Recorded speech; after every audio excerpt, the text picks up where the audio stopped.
churches are particularly bad at paying attention to copyright law, and So are some attorneys. yeah, Copy this book for me, please. Yeah. you really, you have to be very cautious about it, and it's a little nebulous sometimes. Like, for instance, is it a violation of copyright law to photocopy a hymn when you own the hymnal? So in other words, I'm only photocopying it so it's easier to carry on Sunday morning. Technically, yes. Yeah, technically it is a violation that I am supposed to get. Are you live streaming tonight? Yes. We just did. Technically, I'm supposed to get a permission every time I photocopy certain hymns. Now, then there are certain hymns that are in public domain. You can do anything you want with them. There's certain hymns where the text is in public domain, but the tune's not. And so Mary is really good at staying on top of all of that because, I have. Have you started it? Yeah, we should be going. Are you not on again? I hope so. That's Let's see. on. That's Sarah, so she's Yeah, apparently not seeing us yet. It says we have internet. It says we're live streaming. Yeah, hopefully we're going. So you just have to be really careful about all that. I think we got with patents, when people don't renew, Yeah. that it Yeah. expires, and like the company expires, so their stuff expires, and Yeah. so if they want to use that name again, Yeah. somebody can, because it's Yeah. expired and they didn't pay their fees. Yeah. So you probably see that. Yeah. Oh yeah, she's on now. Good. Okay. We finally just Now took a you- little. It takes a little while in Kentucky for things to catch up. You guys have only had talkies for a short time, so this whole internet thing. Oh. Okay, so we're discussing here what's coming next. We should be finished with the Book of the 12. Yeah. Wow. Started it now. She says, "Wow, rude." I knew something would come up. I knew she could let that go. We're talking about we should be done Book of the 12 by the end of February. One thing to note: we are not meeting next week. I'm out of town next week, so Okay. we're not meeting next week. But then by the end of February, we should be done with the Book of the 12. We've only got Haggai, Zechariah, and Malachi to go, and we're done. So we got 9 of the 12 done. We're going to finish up Habakkuk tonight, and then we'll have 9 of the 12 done. I'm toying with. Habakkuk. Yeah, we're in Habakkuk. We're going to No, finish it. No, Habakkuk, remember Yeah. that? Yeah. Habakkuk, tomato. We're going to finish it tonight. I'm toying with doing Revelation for our next run. I teach it once in a while, and I don't think I've taught it in. I'm not sure I've taught it since I've been here. I'm not sure I've taught it, so that's 18 years since I've taught it. So I don't think I've taught it since I've been here. Bishop did. Bishop did. I never sat in a Revelation class. I don't remember doing I it in did. Steve's class. So we're going to do Revelation, I think, unless I'm convinced otherwise. Here I stand. I know they were trying to convince Alan to do it, and Yeah. he didn't want to do it.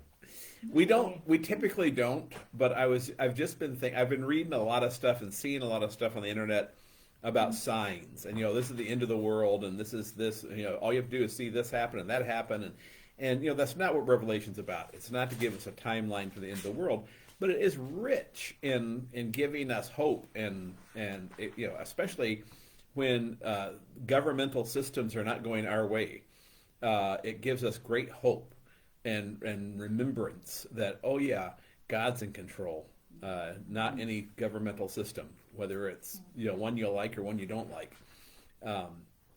It was written to people who were under horrendous pressure, in the persecutions. They were having to hide being Christian because they were being dragged out of their houses and killed. Something we've never had to deal with, thank God. So I think that yet. We always have to attach that yet. So I don't think it'll ever happen in our lifetime anyway. Most of us will get out of this without worried about that. The other housekeeping announcement is this. This is Patience and Perfection. Okay, This is going to be I'll show it here for online people. This is going to be the series for midweek Lent, which starts February, I think it's 22nd. I'm going to pass this around. You can take one of these if you like tonight. If you can put $15 in an envelope and mark it Patience and Perfection, so Margaret replenishes the fund it came out of if you want one. I think there's one for everybody if everybody wants one. I just think it would be more meaningful. The sermon series would be more meaningful if you've read the book. The sermon series would be shoot. I spill pop on my computer. Great. I've got napkins right behind you. Yep. The people online are like, what in the world's going on there? Sorry about that. I just dumped. No, I got it right here. I just dumped my my drink and it landed right on my keyboard. Of course. Where else would it go? Yeah. Okay. So anyway, Patience and Perfection. She says, what a wild ride we're on right now. Yeah. So that's for Lent. If you'd like to read ahead, I would encourage it. It's an excellent little book. It's not a hard read. It's Pastor Dan Pavlova, not Pastor, Dr. Dan Pavlova, is the professor at... that's the one that I had to write about in minutes. Yeah. Yeah. He's a professor at Concordia at Wisconsin, and wrote this little book. His point is that when he was a pastor, and so there's a lot of stories in there about his life as a pastor before he became a teacher. His point is that Christianity is really more simple than people like to make it, and it can really be boiled down to just a few themes. And patience and perfection is one of the themes that he talks about, and then he has 6 other themes that go with it. And that's what we're going to talk about during Lent, is those themes, finishing with the last one on Easter. Are you starting then on Ash Wednesday? On Ash Wednesday, right, Okay. for the first one. What do we need to read prior to how far? Each chapter. So each chapter is Okay. a week of Ash Okay. Wednesday and then going forward. Okay. Right. Nine chapters, so. I think I do. You need to Yeah. combine sometime. No, I think I do one. I know one of them's Easter. I know the last one is Easter. I may do one on Good Friday. I think I do one on Good Friday. Yeah, and I think Monday Thursday is the one that I skipped. So I skipped. We're doing regular Monday Thursday on Monday Thursday, but I think we're doing that for Good Friday. I think, or it's either that or it's vice versa. We're doing that for Good Monday Thursday, and I'm doing regular Good Friday. You know the pastor from Finland? Yes, He's going to be at St. John's. in Wheaton. Yeah, beginning of February. Yes. First week in February. Yeah. I think I saw that. Yeah. I can't be there. Oh, I know, because it's on Saturday. That's why. Yeah. Yeah. It's on Saturday, yeah. I remember looking at the date and thinking, 4:30 is the reception, yeah. Yeah. Oh, yeah. right.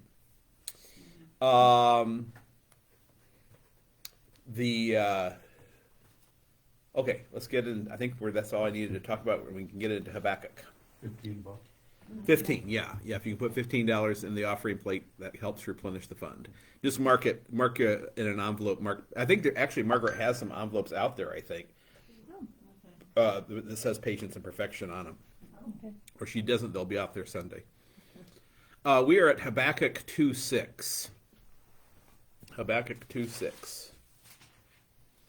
And this is a fun little section of Habakkuk. That's why I stopped last week, so I wanted to be sure to be able to take our time with this. Remember, Habakkuk is written to the Babylonians, right? And he's telling them that they're going to collapse, that they're going to, they might think they're going to become this great world power that's going to rule the world forever, because doesn't every great world power think that? And God, man preposes and God laughs, and so Habakkuk is letting them know, no, it's going to come to an end. Here in this section is 5 woes to the Babylonians, and it's really 5 taunts is really what it is. So beginning with verse 6. Shall not all of these take up their taunt against him, with scoffing and riddles for him, and say, Woe to him who heaps up what is not his own. For how long? And loads himself with pledges. Will not your debtors suddenly arise, and those awake who will make you tremble? Then you will be spoil for them, because you have plundered many nations. All the remnant of the peoples shall plunder you, for the blood of man, violence to the earth, to cities and all who dwell in them. Okay, now the taunt there, the summary of the taunt is pride. Okay? It's pride. So there's going to be 5 taunts and 5 themes here. Pride is the theme there. Sooner or later, the Chaldeans, the Babylonians, are going to... Remember, the Chaldeans are just a subset of the Babylonians. It was the wealthier ruling group of Babylonians. They're going to suffer at the hands of those that they have robbed. And my point here is that any time we do often, we get frustrated with people who live a less than stellar life and never seem to have any consequences. They just go on marching through life, and you think, and the sinful part of us says, how come we can't have any fun? The righteous part of us says, where's God in this injustice for this? And Habakkuk is just telling the Chaldeans, eventually God has his way, and pride cometh before the fall. And they're very proud, the Chaldeans, very proud of who they are and their great accomplishments and all that. And of course, you and I know, because we look backwards on time, that they were destroyed. Eventually people rose up against them and conquered them. Persia rose up and conquered them. So they didn't have as long of a life as the Assyrians did, though, did no. they? They knocked the Assyrians out and thought, man, if you can knock down Assyria, you can do anything. Yeah. And then they didn't last any time at all, really. I think 50 years or so. Also, the nice thing about this is what I really like about this is that God, Habakkuk shows that God's favorite kind of consequences are natural consequences. Okay? God does not come down lightning bolts and strike the Babylonians in the head. We always have this kind of this vision of God, getting his recompense, by coming down and striking and intervening miraculously. He really doesn't do that very often. And that's recompense, in our opinion. Right, yeah. Yeah. Because our recompense might not be nearly as bad as what he has in mind. Natural consequences, if we can be patient and let natural consequences do their job, then, it's the best. It's the best kind of consequences, because that's really what changes lives, is when people come to the conclusion on their own, boy, this is a stupid way to live. This is not good. But we have to be patient, and it's hard, because we hate seeing people fall face forward down the stairs over and over and over again. And we keep saying, hey, let us help you with that. Nope, I'm fine. I'll do it myself, like a 2-year-old, And they fall face forward down the stairs. It's really hard, especially if it's someone you care about. If it's someone you don't care about, sometimes it's kind of funny, but Schadenfreude. Huh? Schadenfreude. Schadenfreude. Yeah, that's German for taking pride or something like that in somebody's misfortune. Yeah. Taking glee in somebody's misfortune. Yeah. Right. Yeah. So it's God, the way God works, though, is You natural. never see some of that either. Right. And that's the other thing, is that we don't get to see. Right. Yeah. And it's not our business to see. I guess not. Yeah. It's sort of, again, I always think of parents, with older and younger children. That's always remember my mother. I can just hear in my head my older siblings telling her what she should be doing for me, and then I can hear myself telling her what she should be doing for my nephew, because my nephew lived with us for a while, And I can just hear in my head, us telling the parent how to parent, because clearly from our vast experience of having never had a child and never been old enough to even lead a child, much less, we know what's best, and that's just the way kids are. But that's how it is with God sometimes, is that we have this opinion that God needs to do something when God's sitting in heaven being not only older than us, but eternal, saying, yeah, I got this. Thank you for your input. Verse 9, woe to him who gets evil gain for his house, to set his nest on high, to be safe from the reach of harm. You have devised shame for your house by cutting off many peoples. You have forfeited your life, for the stone will cry out from the wall, and the beam from the woodwork respond. Okay, this one's greed. Greed. Woe to him who gets evil gain for his house, to set his nest on high. There's no nest high enough to avoid God. There's no nest that's going to avoid God removing what you have taken for yourself that is not yours. Okay, that's greed. Whenever we deal with greed, we realize that that's a seventh commandment issue, right? Seventh commandment: you shall not steal. Well, wait a minute. How's that stealing? Because if it's either seventh commandment or eighth commandment. Yeah, a ninth commandment. Either seventh or ninth, one or the other, or 10th, depending on what you're coveting. It's just, it always is, because if it hasn't been given to you, it's not yours. And telling God that he should be giving it to you is not going to help. And taking it for yourself is not going to help. If it's not given to you, it's not yours. And that's really hard for us, especially in our particular culture.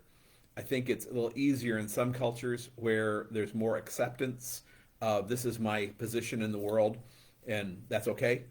I'm a, I don't know, candle maker. King. Yeah, I'm a king. I'm a candle maker. Two different positions, two different jobs. They have different, Unless you're the king of candle making. Yeah, unless you're king of candle. In which case, I think some cultures have an easier time with this than we do. The European culture, which has bled into the United States and Canada and Mexico and much of South America, that European kind of notion of pull yourself up by the bootstraps and you can be whatever you want to be and all that kind of stuff makes it even more difficult for us. It's not very hard for criminals. So what's that? It's not very hard for criminals to take what is not theirs. No. They've overcome the issue. Yeah. Well, I mean, I think it's not hard for a lot of people. A lot of people who just write God out of their life, or who neatly compartmentalize God and say, well, this doesn't apply, but this isn't about God. Well, yeah, everything's about God. So if you're working on some project at work and you steal somebody else's idea and use it as your own and you get credit for it, that's greed. Well, no, this is not about church. Okay, this is not about going to church. This is about business. How many times have I heard that in my life? This is business, Pastor. Because we know you don't even know how to balance your checkbook. So don't tell us about business. Okay, look, I agree. I'm terrible at math, but I'm pretty sure that whether you are Stephen Hawking or me, that the rules apply the same way. Okay, I don't think God changes the rules because you're good at math. So the rules are the rules. Begin at verse 12.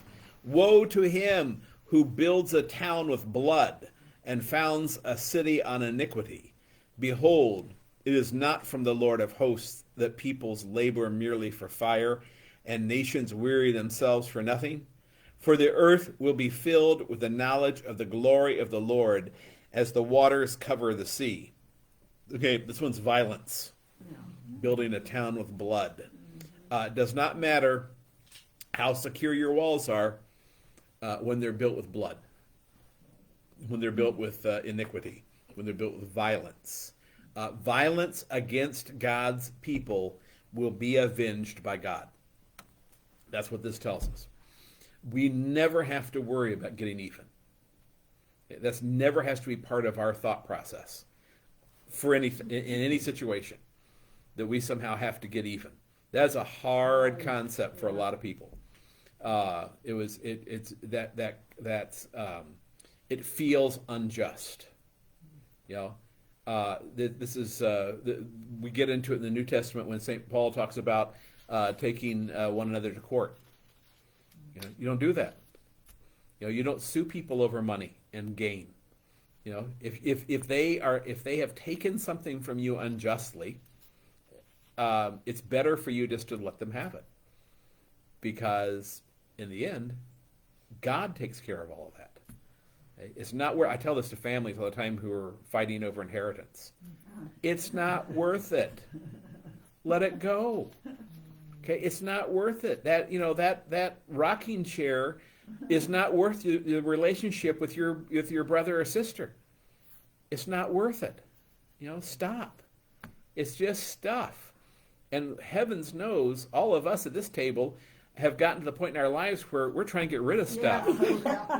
We've got too much stuff. Last thing we want is more stuff. You know, I love that George Carlin bit about stuff. Remember that?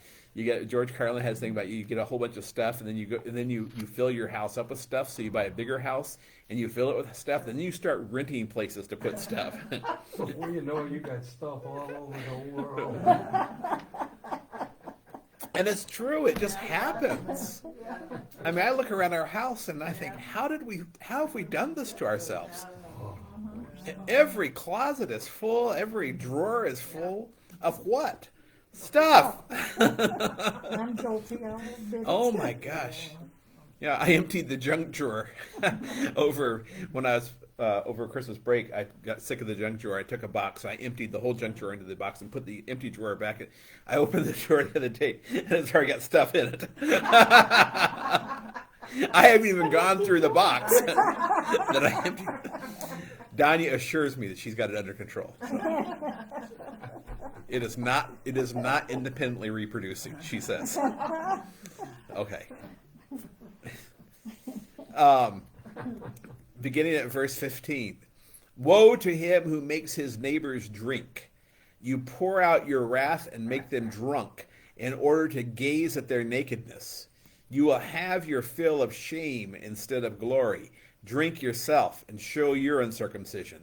The cup in the Lord's right hand will come around to you, and utter shame will come upon your glory.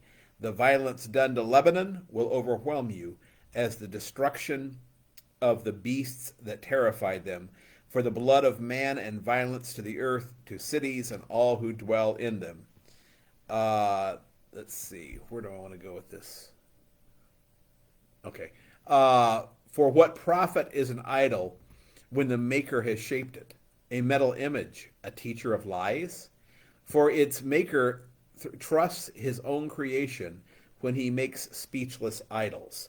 Okay, so it's abuse is the theme, abuse.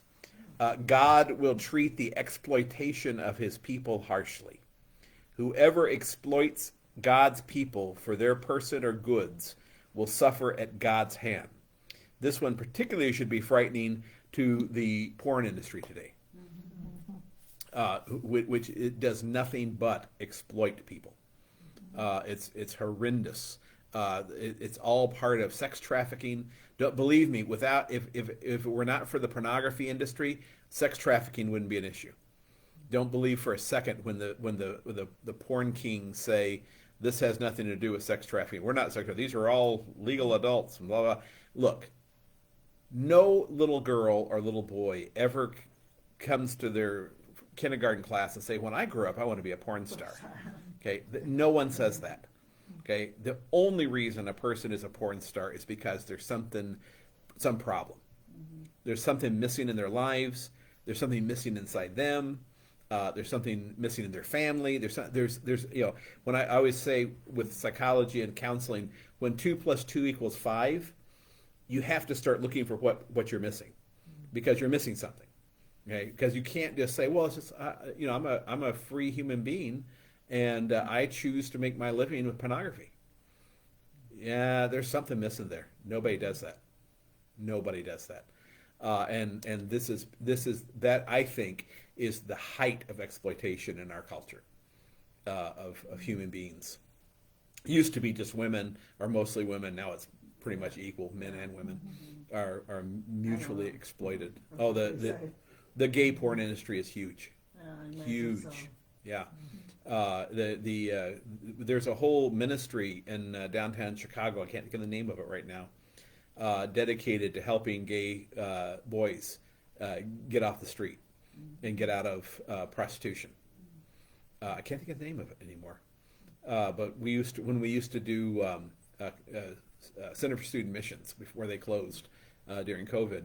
That was one of the things that you could do. We never did it because our kids were always kind of young for that.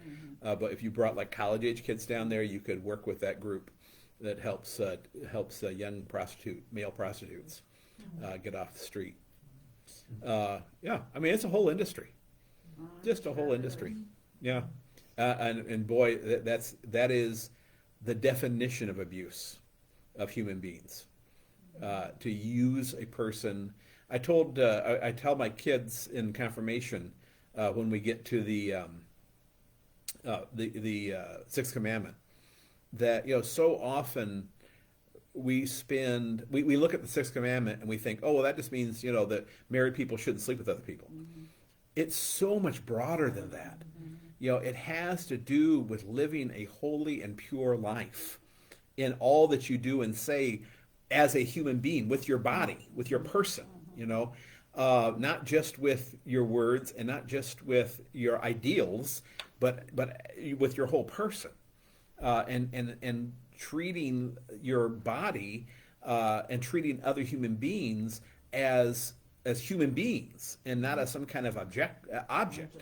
And that's all everything in the Sixth Commandment. Anytime the Sixth Commandment is broken, it's when people are treating other people as objects. I can't tell you the number of times I've heard from people who are in counseling because of affairs, that the person who was having the affair will say, well, no, it didn't mean anything.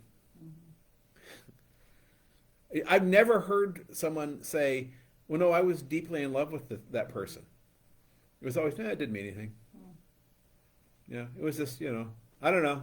I don't know why. We just, I don't know. It's because that's what you did, is you treated another human being as an object. That's as I said in an article some years ago, I said, I can't remember what I wrote. It was a newsletter article or something. I said, you cannot allow people to treat you as a sexual apparatus, because that's really how people are treated. But especially with the porn industry and the sex trafficking and the prostitution and all that. So and Danya and I have talked about this so many times about would it be better to legalize prostitution or not? Because by legalizing prostitution, first of all, you stop arresting people and tying up the legal system for stuff you're never going to stop. But you cannot legislate morality. Right. If prohibition taught us nothing else, we should learn that you cannot legislate morality.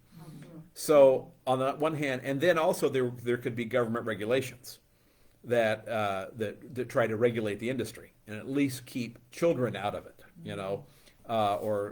and give people a way to get out of it and things like that. So that's the plus side. The negative side, of course, is by legalizing it, you're giving your blessing and saying, yeah, it's all right to do. That's the negative side of it.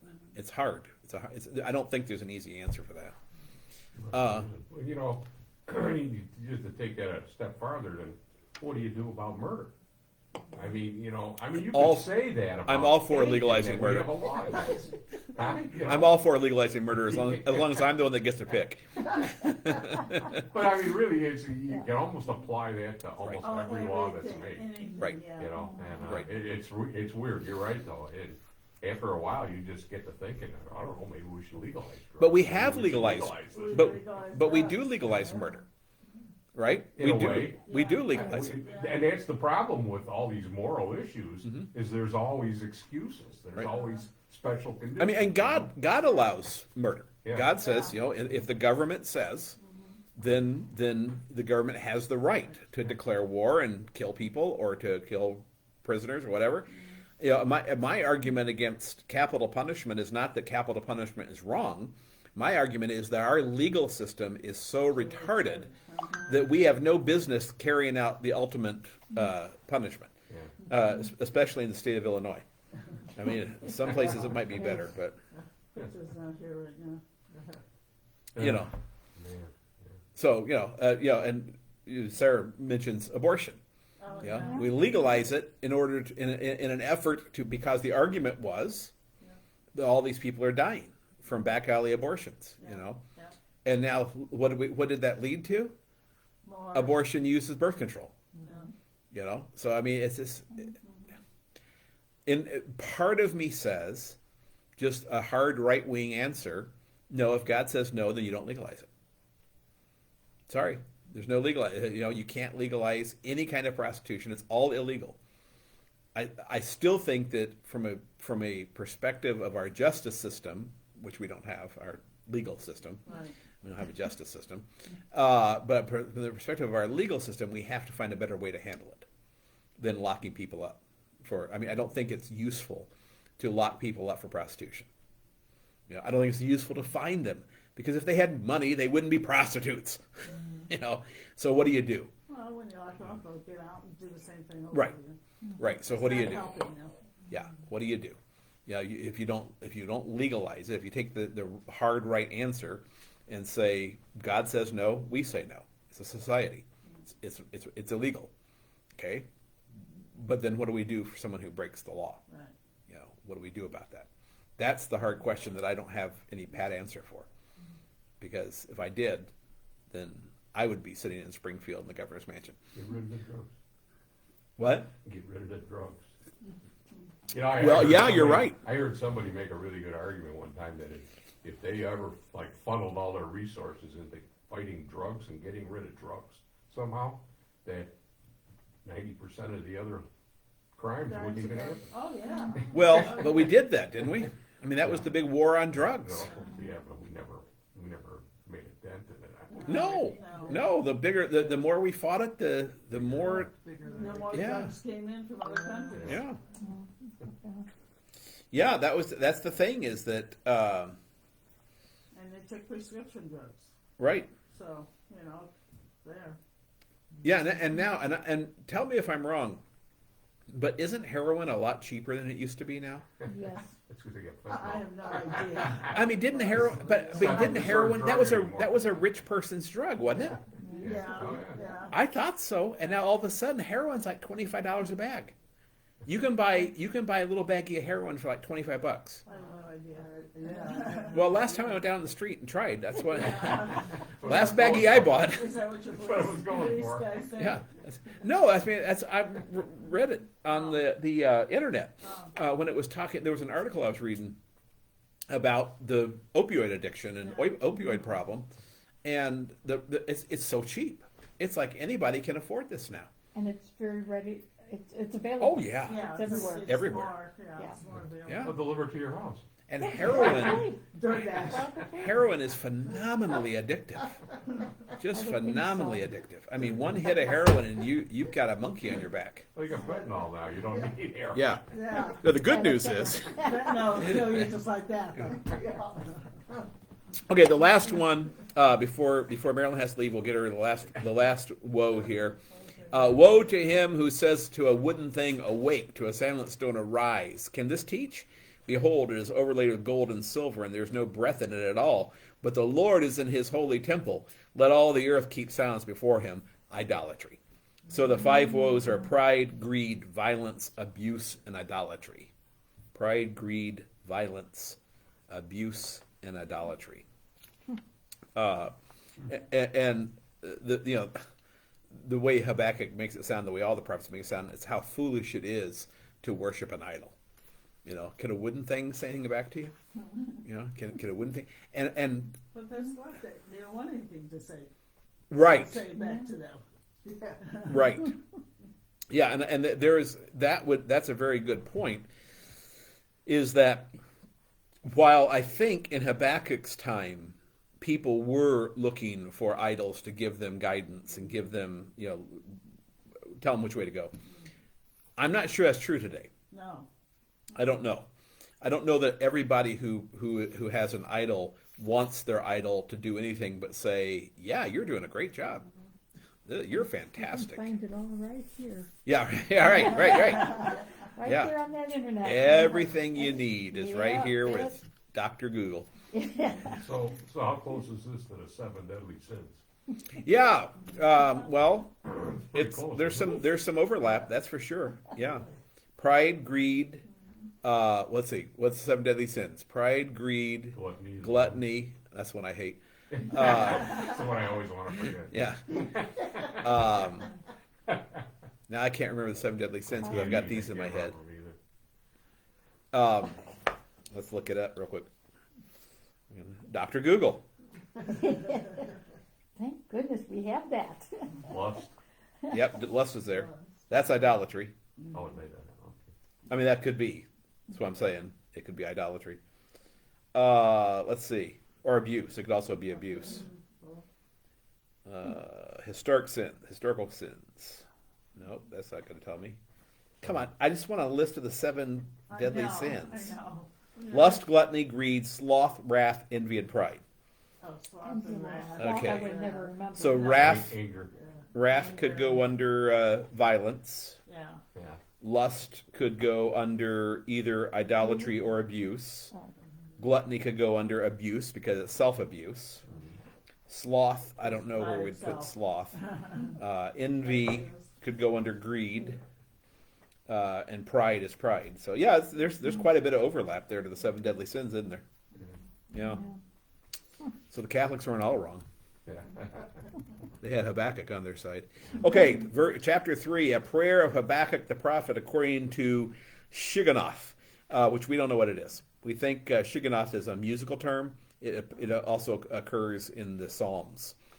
So we think this is a temple prayer that was used in Habakkuk's time, possibly, or maybe certainly after Habakkuk it was used. Yeah, it says Shigionoth, Selah, and choir master are technical terms in the Psalter. Yeah, it's a musical term of some sort, we think. The song recounts the might of God and how we can be certain that he will always act for the good of his people. So let's read through chapter 3. O Lord, I have heard the report of you, and your work, O Lord, do I fear. Of course, remember this is more poetic in Hebrew than it is in English. In the midst of the years, revive it. In the midst of the years, make it known. In the wrath, remember mercy. God came from Teman, and the Holy One from Mount Paran. His splendor covered the heavens, and the earth was full of his praise. His brightness was like the light rays flashed from his hands, and there he veiled his power. Before him went pestilence, and plague followed at its heels. He stood and measured the earth. He looked and shook the nations. Remember that shook the nations, because that's going to come up in Haggai too. Then the eternal mountains were scattered. The everlasting hills sank low. His were the everlasting ways. I saw the tents of Cushan, which is same as Cush, Ethiopia, in affliction. The curtains of the land of Midian did tremble. Was your wrath against the rivers, O Lord? Was your anger against the rivers, or your indignation against the sea? When you rode on your horses, on your chariot of salvation, you stripped the sheath from your bow, calling for many arrows. You split the earth with rivers. The mountains saw you and writhed. The raging waters swept on. The deep gave forth its voice. The deep gave forth its voice. It lifted its hands on high. The sun and moon stood still in their place at the light of your arrows as they sped, at the flash of your glittering spear. You marched through the earth in fury. You threshed the nations in anger. You went for the salvation of your people, for the salvation of your anointed. You crushed the head of the house of the wicked, laying him bare from thigh to neck. You pierced his own arrows the heads.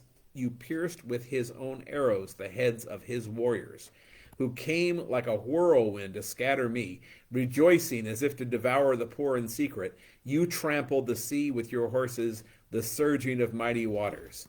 I hear, and my body trembles. My lips quiver at the sound. Rottenness enters into my bones. My legs tremble beneath me. Yet I will quietly wait for the day of trouble to come upon the people who invade us. That's a great, all it just goes through everything bad that's ever happened. All the horrible things that have happened, and the terror of the Lord coming in and destroying nations, and knowing that all of this is going to be resolved. I will quietly wait for the day of trouble to come upon the people who invade us. That is our constant refrain today as well, is that we as the people of God quietly wait for the day of trouble to come upon the people who invade us. Everybody who stands against the church, everybody who stands against the Bible, everybody who stands against God will be taken care of. We don't have to do it. We can speak the truth. We can shout the truth from the rooftops.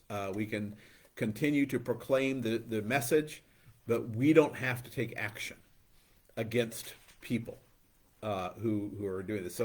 So when we deal with false theology in the church, which we deal with all the time, always have, what do? We quietly and politely state it, and then we move on. We don't bend to match it. We don't compromise. This is the thing that people can't understand, is that I can say in the same breath that I am categorically against the gay movement, and I have respect and love for gay people. I can say that in the same breath.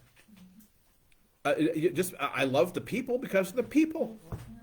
Yeah, but it doesn't mean I like what they're doing.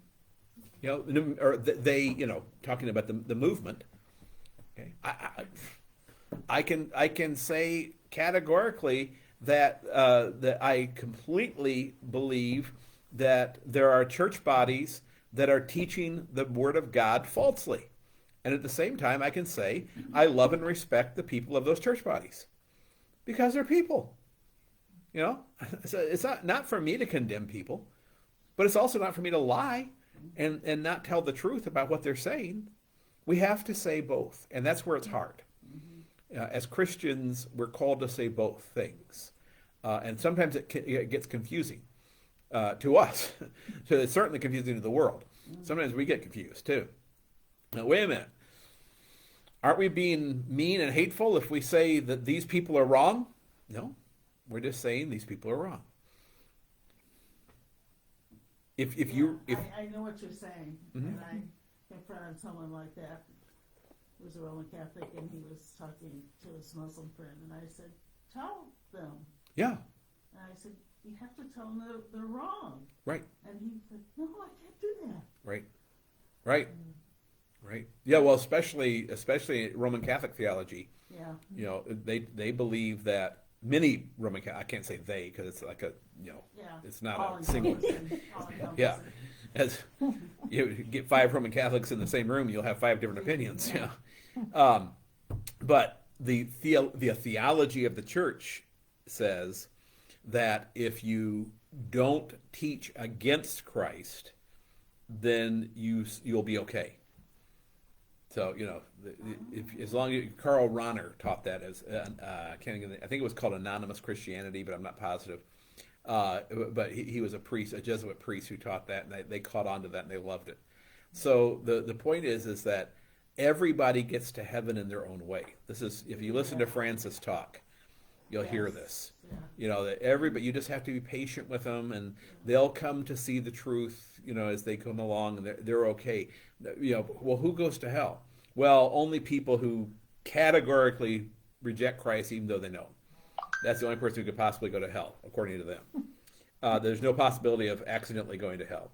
So many people think hate and sin, wait a minute, hate the sin and the sinner, when it's really just love the sinner, hate the sin. Yeah, right.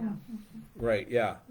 But it's also, the other interesting thing is that what I've challenged people with is, am I loving the person if I allow them to go the wrong direction without at least telling them? Right. Yeah. So if you tell me I'm going to Milwaukee and you get on 294 South, and I just say, okay, have a nice trip, Yeah. is that being kind and loving? No. No, not at all. Because I know that you're going to end up in Indiana. Yeah. You know, you're not going to end up anywhere near Milwaukee. No. If I would tell you, no. You have to take 294 north to get to Milwaukee. You know, eventually. And it really, okay, I'll go. I need to go. Now, if you look at me and say, I'll go the way I want to go. All right, have a nice trip. You know, I mean, you can't force people No. to live the way you think they should live. No. You just can't, you know. I mean, you can try, but you're gonna be awfully frustrated trying to force people to live the way that God says for them to live. The only way you live that way is by faith.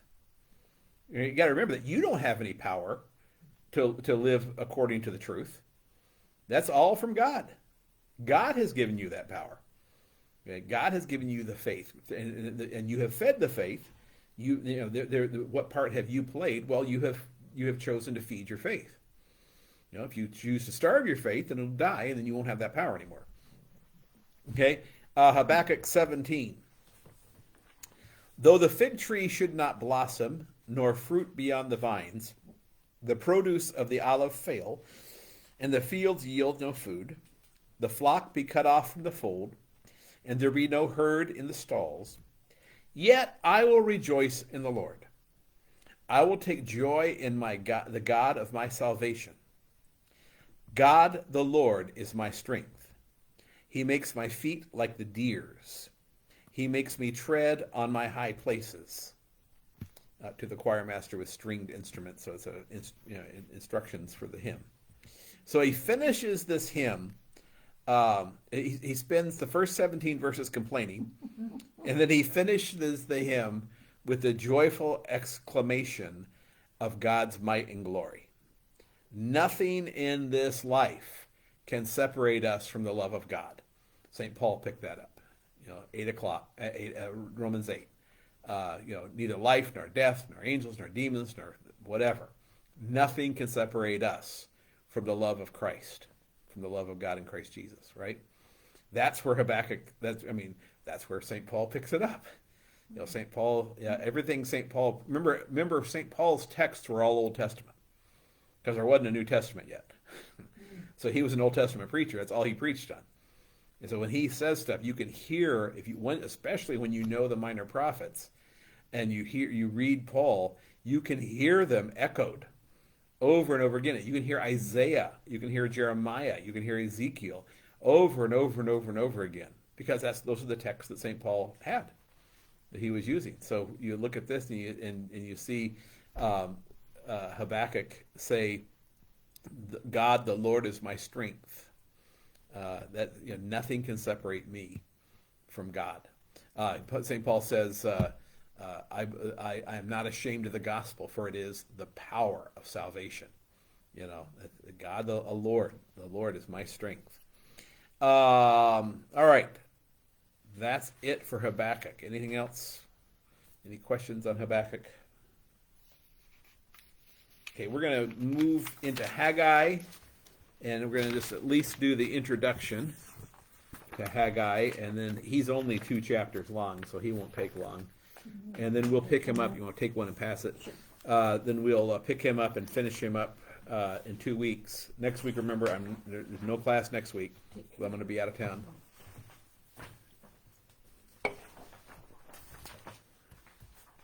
Are you here for Sunday though? Yeah, I'm just going to be gone Monday through Friday.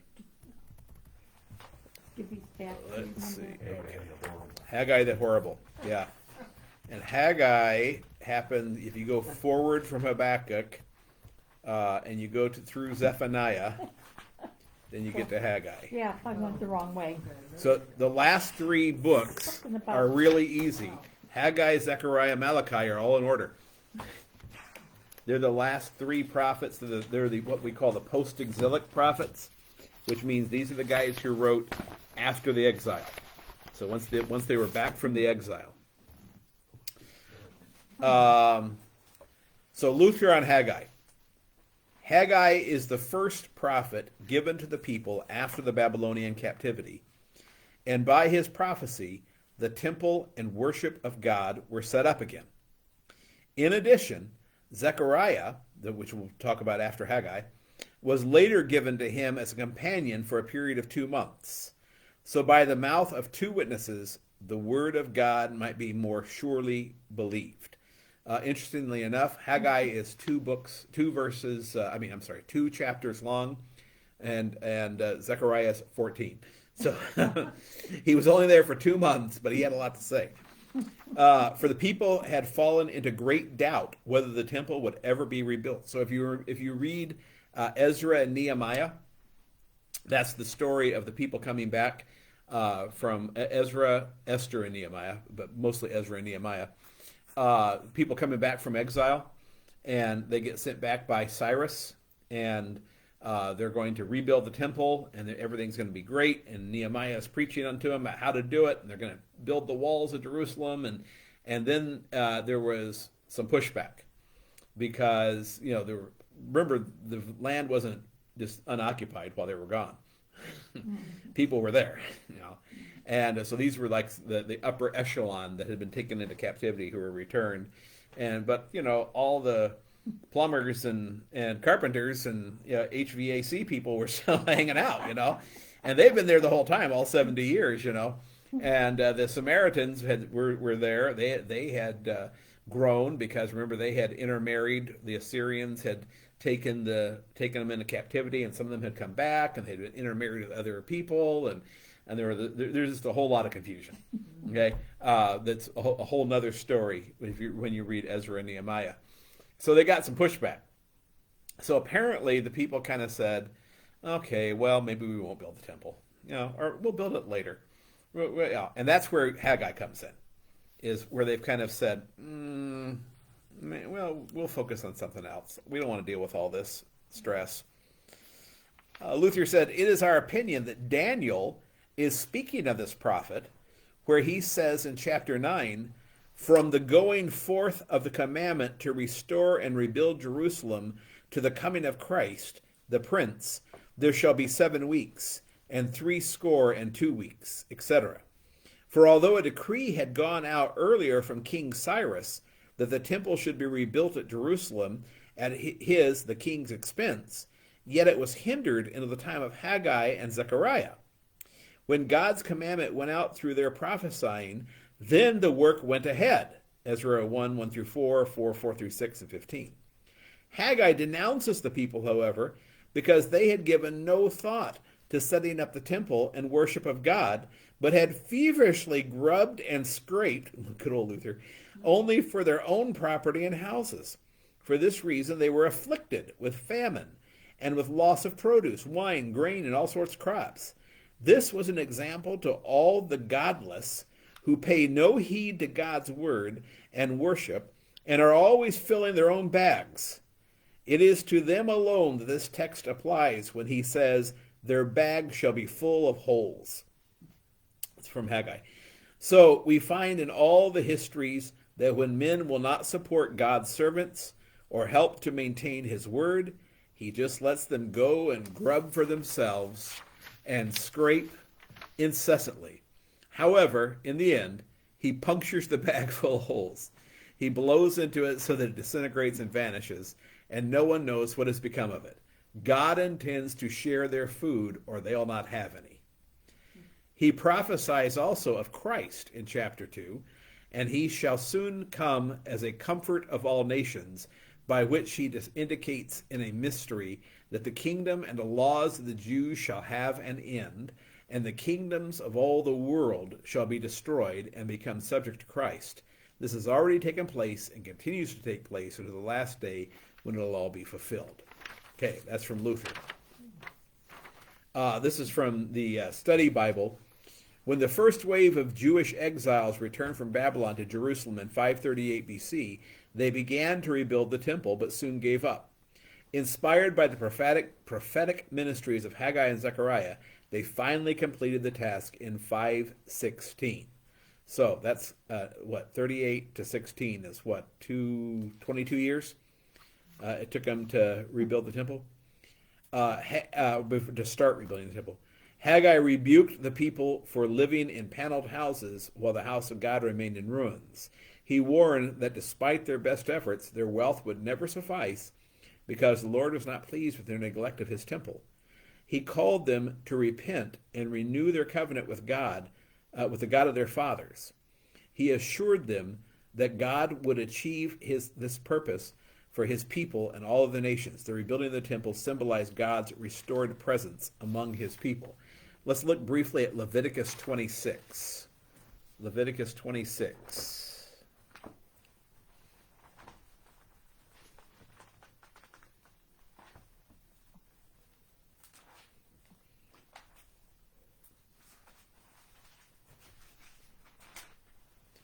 Beginning at verse 2. You shall keep my Sabbaths and reverence my sanctuary. I am the Lord. If you walk in my statutes and observe my commandments and do them, then I will give you your rains in their season, and the land shall yield its increase, and the trees of the field shall yield their fruit. Your threshing shall last to the time of the grape harvest, and the grape harvest shall last to the time of the sowing, and you shall eat your bread to be full and dwell in your land securely. I will give peace in the land, and you shall lie down, and none shall make you afraid. And I will remove harmful beasts from the land, and the sword shall not go through your land. You shall chase your enemies, and they shall fall before you by the sword. 5 of you shall chase 100, and 100 of you shall chase 10,000, and your enemies shall fall before you by the sword. I will turn to you and make you fruitful and multiply you, and will confirm my covenant with you.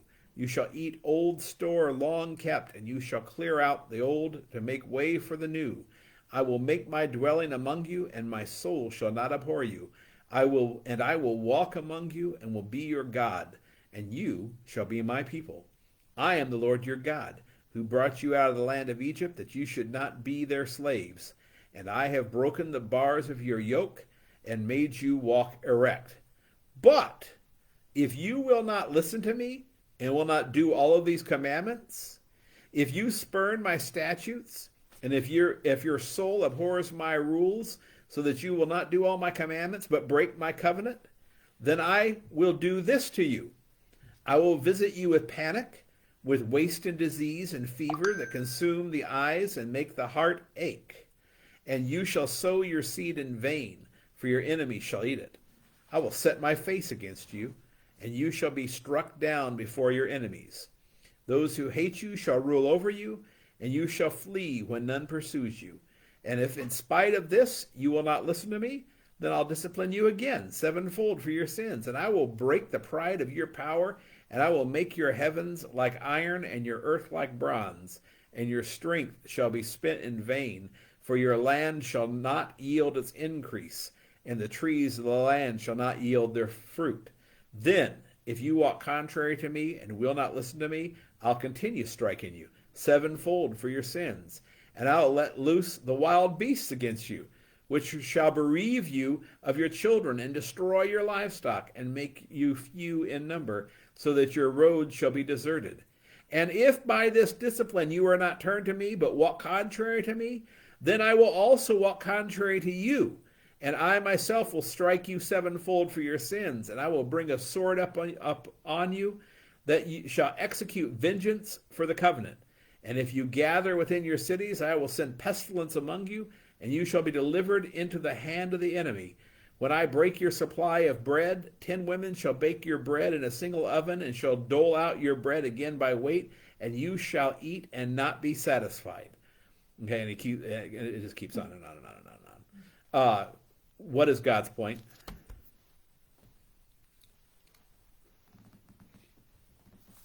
Listen. Follow my Yeah, commandments, do what I say. do what I tell you. Yeah, and God is so clear with the Ten Commandments that if you don't do what he tells you in the Ten Commandments, it's not about salvation. People get this. I don't know why we started this, but somewhere along the line, we Christians started this belief system that you get if you keep the Ten Commandments, you go to heaven. I tell you, I bet you if I went through church and asked everybody in the pews, what do you get if you keep the Ten Commandments? I bet you at least 50% would say, well, you get to go to heaven. No, you get land and water, you get life, you get you get a living, you get blessings, you get fun stuff, you get happiness and joy and all those kinds of things. And if you don't keep the Ten Commandments, then you're going to suffer consequences. Okay? That's what Haggai is trying to tell the people. Is say, look, folks, he delivered you back to this land. You know the first thing you're supposed to do is take care of worshiping him. And instead, what are you doing? And that's what the book of Haggai and the book of Zechariah is going to be about. Is what are you doing instead of what you're supposed to be doing? And think about that. Back to you. Okay. Okay, good. And you guys okay, you got yours. All right. So again, for those of you out in internet land, Patience and Perfection, you can pick up a copy either at the office or at church. And if you can leave a check for $15, there's an envelope for it, and that's great. Next week we will not meet. No class next week. In 2 weeks we're going to finish Haggai and get into Zechariah. And then we're on our way out of the minor prophets. We should be done with them by the end of February. And we will pick up the book of Revelation. We'll start the book of Revelation when we finish this. All right, let's close with the blessing. The Lord bless us and keep us. The Lord make his face shine upon us and be gracious unto us. The Lord lift his countenance upon us and give us peace. Amen. And we'll end the live video.